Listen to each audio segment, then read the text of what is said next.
Kate Nevzorova. I travel around Russia and explore Russian cities. And I'm so excited to share my experience with you guys. And today I'm going to tell you everything about Vladivostok, because Vladivostok is one of my favorite cities in Russia. My personal experience in Vladivostok started in the unusual hotel. I've never seen this type of hotels before. I think it's more typical in Japan.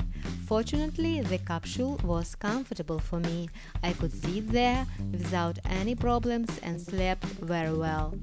However, during my Vladivostok's visit, I lived in different places, and that helped me to explore the city. There are a lot of nice and beautiful places in Vladivostok. For example, numerous promenades overlooking Golden Horn Bay and others. Now it's a little information about the promenade Korabelnaya. In English it's called the Ship Promenade. There are a lot of attractions to see. For example, the Triumphal Arch dedicated to Tsarevich Nikolai, the submarine C-56, which during the war sank a lot of enemy ships, the Solemn Pacific Fleet Memorial, the unusual Judah Monument, and other interesting things. And I'd like to say a little about people in this city. Vladivostok looks like very multinational. I saw there are a lot of Chinese, Korean and Japanese people everywhere. But it is not so easy to get this city from Europe because it is so far away. And Vladivostok is also far away from a lot of Russian cities, for example Moscow and of course Kaliningrad. Can you imagine the train between Kaliningrad and Vladivostok? The journey will be so long, more than 7 days. I found a joke. The passengers of the train from Kaliningrad to Vladivostok have a lot of things to think about. But is it really a joke? For me, it sounds like the truth. Let's continue our walk around the city. On the Promenade Tsetsarevicha we can find very relaxed atmosphere.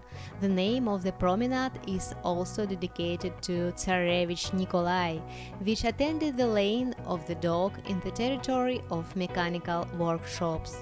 It's perfect place to walk for couples and families, and like the icing on the cake is the excited view to the famous Golden Bridge, which everyone can see from the different points of the city.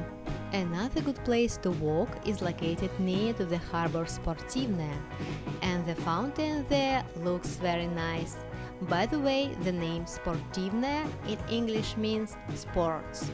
Near the place you can find the pedestrianized street of Admiral Fokin, with a lot of pleasant shops, cafes and fountains.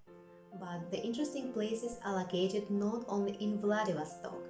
I highly recommend you to go to the Russian island, which is not so far from the city.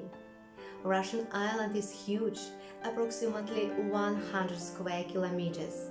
It's a perfect place to relax and see another tremendous bridge. The name of this bridge is also Russian. The Russian bridge is very long, 3,100 meters. It connects the city and the island.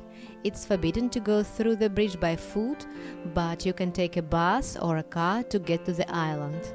The island is a favorite resting place for city residents, but there are not only natural sites, but also very big university campus, which looks like another city, with numerous hostels, shops and own transport.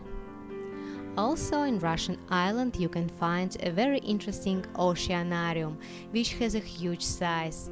Some aquariums are so large that they were installed before the end of construction of the building. Later I am going to tell you more information about Oceanarium and all of these sites. And what about you? Have you ever been in Vladivostok before? Do you like this city or maybe not? Just write a comment and tell me about that. For me it's really interesting to know. Thank you for your attention and go to travel around Russia. See you later. Bye.